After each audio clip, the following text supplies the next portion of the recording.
Oke, kali ini kita bakal ngobrolin sesuatu yang kedengarannya sepele, tapi sebenarnya fundamental banget dan sering kita lupain pas lagi lari. Napas. Siap-siap ya, karena sedikit aja perubahan cara kamu bernapas, itu benar-benar bisa jadi kunci buat mengubah daya tahan lari kamu secara total. Coba deh, inget-inget lagi. Pernah nggak sih pas lagi lari, tiba-tiba rasanya kayak kecekik, nggak bisa narik udara yang cukup?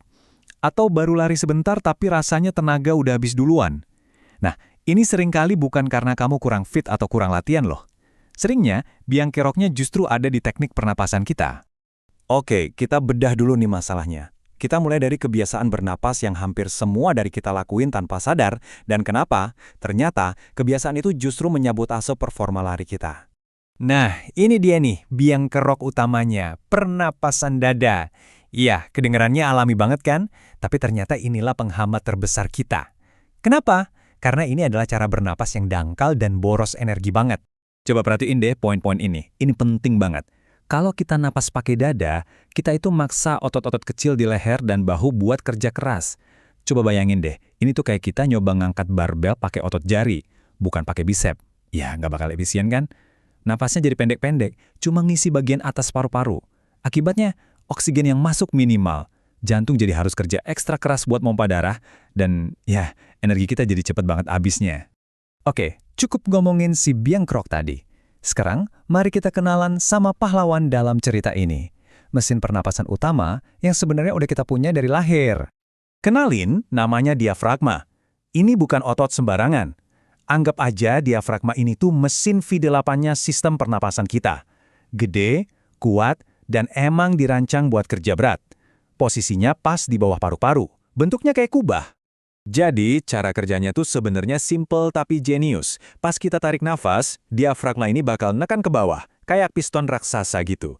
Gerakan ini langsung bikin ruang vakum yang nyedot udara masuk dan bikin paru-paru kita ngembang sampai penuh ke bagian dasarnya. Nah, disitulah tempat pertukaran oksigen yang paling efisien terjadi. Nah, sekarang kita coba bandingin langsung, head to head. Di slide berikutnya, kita bakal lihat kontras yang jelas banget antara napas yang boros energi sama napas yang super efisien. Lihat deh, bedanya jauh banget kan? Di kiri, kita punya pernafasan dada yang pendek, panik, dan cuma pakai sebagian kecil kapasitas paru-paru.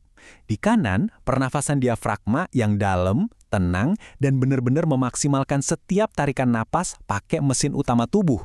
Ini bukan sekedar pilihan, ini tuh upgrade total. Udah jelas lah ya siapa pemenangnya. Terus apa untungnya buat kita para pelari? Oh, ini bukan cuma sekedar nafas lebih enak ya, ini lebih dalam dari itu. Ini tuh kayak hack fisiologis buat membuka potensi lari kamu yang sebenarnya. Kuncinya ada di efisiensi bahan bakar. Gini, setiap kita nafas dalam pakai diafragma atau yang punya tidal volume tinggi, itu ibarat kita ngisi bensin sampai full tank. Jadinya, kita butuh lebih sedikit mampir ke pom bensin, alias frekuensi nafas kita jadi lebih sedikit untuk dapatin jumlah oksigen yang sama. Artinya, energi yang tadinya kebuang cuma buat narik nafas, sekarang bisa dialihin buat ya, lari lebih kencang.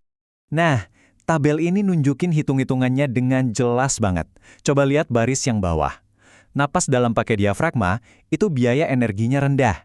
Ini bukan penghematan kecil-kecilan loh. Ini tuh kayak dapat bonus energi gratis yang bisa kamu pakai buat nambah kilometer atau motong waktu lari kamu. Simple, tapi dampaknya luar biasa.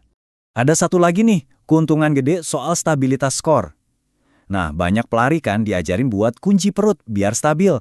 Masalahnya, cara itu malah kayak mencekik mesin pernapasan kita sendiri. Jadi nggak bisa nafas dalam. Nah, ini nih cara yang benar. Penting banget buat dikoreksi. Lupain mitos ngencengin seluruh perut. Itu sama aja kayak nginjek rem sama gas barengan. Kunci yang benar adalah stabilkan hanya perut bagian bawah. Biarin area perut bagian atas, sekitar ulu hati, tetap rileks dan bebas buat ngembang pas kamu tarik napas. Hasilnya, kamu dapat core yang stabil sekaligus napas yang dalam. Win-win solution. Dan keuntungannya tuh nggak cuma fisik loh. Pernapasan yang benar itu senjata rahasia mental kita, terutama pas lari jarak jauh. Kita semua pasti tahu rasanya nabrak tembok. Pas badan udah capek banget, pikiran mulai panik, rasanya pengen nyerah aja. Nah, disinilah pernafasan diafragma jadi penyelamat. Jadi pas kita napas dalam dan tenang, itu kayak kita nekan tombol mode tenang di tubuh kita.